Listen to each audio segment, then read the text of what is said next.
All right, everyone, we got to talk about the Miami Herald. They have a basically what amounts to a comedy article right now. They're not listing it as that, but that's what it is. And they're comparing the plight of journalists in the United States to that of journalists in places like Cuba and Venezuela. This is coming from the Miami Herald. Now, the tragic irony, of course, the Miami Herald being a deeply, generally anti-Trump publication for the most part, at least historically for the last couple of years, is engaging in propaganda by even claiming this.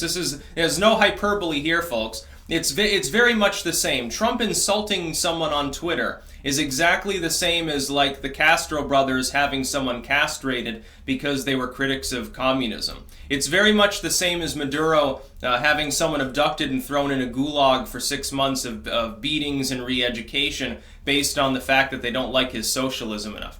Totally fucking the same. No difference whatsoever and no hyperbole in this claim whatsoever from the Miami Herald. Now, it is hyperbolic and it is totally wrong. Look, the true attack on the press, the attack on journalism that is happening, is not happening against multinational billion-dollar firms like CNN and its parent company, or Fox News or any of these other groups. They're not under attack. The reason why they're failing is because of the design of their own profiteering. They took the tabloid bait. They started, for the last few years, they've done nothing but lie. They've done nothing but be hyperbolic and stupid and attack people that have more popularity than they do, namely the alt media online, which is smaller but quickly growing. Their audiences are old and dying. And so you've got a situation where these groups, because they're losing money, they're seeking to scapegoat somebody else. Their scapegoats are twofold. Number one is Donald Trump, and number two is the evil alt-right YouTubers, or whatever they're going to term us next. The evil far-right, or anti-left, or just the too independent. Independent thought is a bad thing. That's basically, if they were being honest, what they would say. The attack on the press, therefore, is really an attack on the alt-media, not on them. They've got all the money. They've got parent firms that are worth sometimes multi-billions of dollars. They partner with Silicon Valley, firms that put the Gilded Age to shame with regards to the extravagant wealth, like the Roaring Twenties, nothing on the current era of Silicon Valley. And these groups, they control 90% of world human communication. It's not just in the US. They control most human communication in other countries too. They skirt laws. Congress, when they call them to testify, don't even put them under oath. They get handled with kid gloves in every possible way. And the corporate media is partnered with them for streaming services and for money. That's what it is. The attack on the press is the attack on the more credible, more independent press that has arisen in the last 10 years online and slowly begun to supplant them. That's really the attack on the press. Don't fucking try to kid me and tell me that you actually believe, and this isn't in good faith that they're writing this. This isn't an attempt to smear. This is basically yellow journalism. It's propaganda.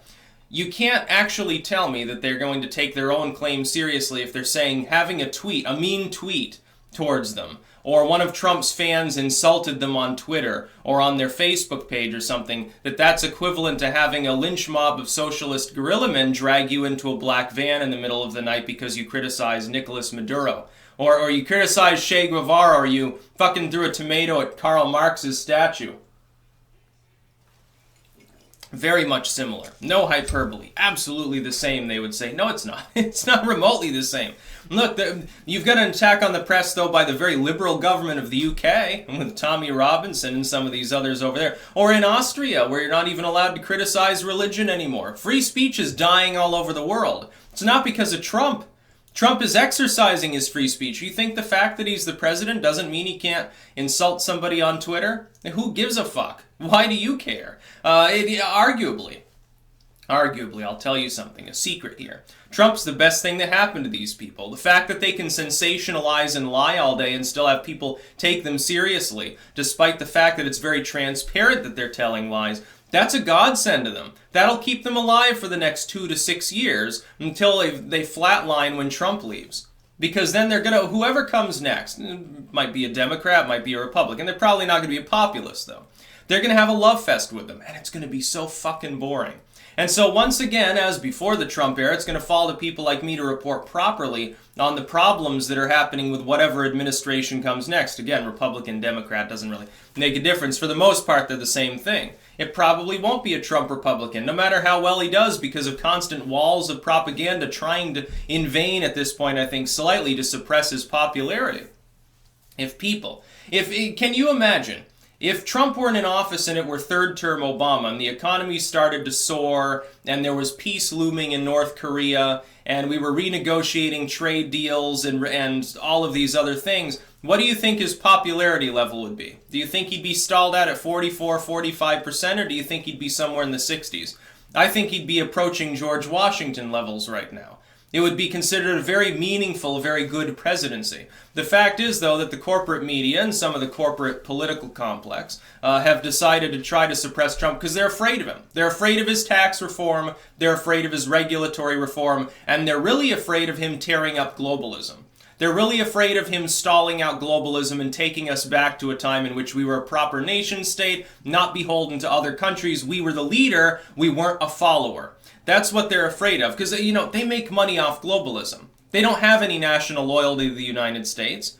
They don't care. They'll invest here, they'll invest in Kenya, they'll invest in Russia, they'll invest anywhere. As long as the nation's part of globalism, they'll invest, because it'll be run by corporatists.